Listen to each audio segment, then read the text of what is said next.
Logical ரீசனிங்கில் வரக்கூட how many triangles are there in the given figure இந்த questions தான் பார்க்க போகிறோம். எப்படி ஷார்ட்டஸ்ட் ஃபார்மில் ஈஸியாக டக்குன்னு கண்டுபிடிக்கிறது அப்படி சொல்லிட்டு இங்கே பாருங்கள். ஃபஸ்ட்டு எத்தனை டிவிஷனாக பிரிச்சுருக்காங்க? 1 2 3 4. ஓகேங்களா? இங்கே பாருங்கள் 1 இது 2 இது 1 இது 2 இது 3. ஓகேங்களா? இப்போ 4 into 3 into 4 plus 3 என்ன? 4 plus 3 7. ஓகேங்களா? by 2 டேபிளில் 4 எத்தனை time? 2 time. 2 3s are 6. 6 into 7 என்ன?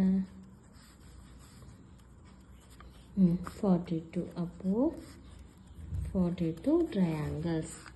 How many triangles are there in a given figure? அப்போது 42 triangles தான் ஆன்சர். இது ஷார்ட்டஸ்ட் ஃபார்ம். ட்ரிக்கி மெத்தட் எப்படி கண்டுபிடிக்கிறது சொல்லிட்டு சொல்லியிருக்கேன்.